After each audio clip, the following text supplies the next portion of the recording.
I suppose one of the first questions I really wanted to ask you is how did you actually get introduced into the Martec world? No, that was when I started at McCarthy Sig Cup, Toyota. Yeah. In fact, on my first day there, I met Ken Stuckey, yeah. So I literally joined the branch.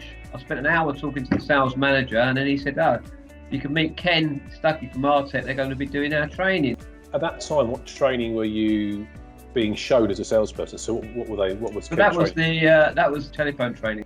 So I think Mark McCarthy's had just got on board with it because I previously worked at a big Ford dealership, and we had no training there at all in terms of answering the phone. So I started straight into the world of Martec. I thought I was a pretty hotshot salesman at the time, so I realise now that I wasn't. But everyone who's good at sales, or back in those days, was quite arrogant about it, I think. And the Martec trainers had a bit of a task on their hands when they came in there, I think.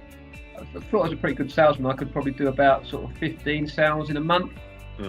By the time we'd finished that sort of rigorous interrogation every week, I was doing 21 to 25 a month. So wow. Made a big difference in terms of just making sure you followed everybody up at all times. So you carried that journey on, haven't you? I think through your career. So although you started in sales and you were trained by us, by Martec, in that sort of arena around the telephone and the focus on that and how you handle it and deliver the message and all those kind of things. Then you sort of moved through your career, I think, into management and used Martec there as well, haven't you? Different guises.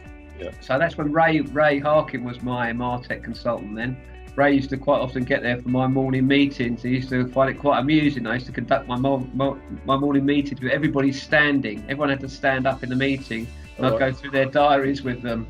And then Ray would sort of chip in as well, and we sort of improved the sales team using the sort of Martec techniques. And I introduced the sales diary system and the telephone system and the recording of all the leads system there. And it's funny because McCarthy were planning to close that branch down at Bromley at the time, and within a year it was making as much money as Sig Cup.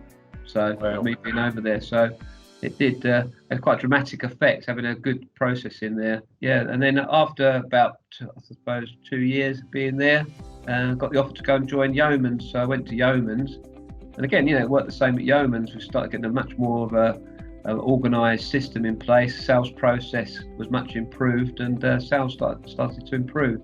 So, well, it's really, really kind of you to spare some time. I know, time is precious, particularly at the moment where, you're working hard to keep the business moving in the right direction.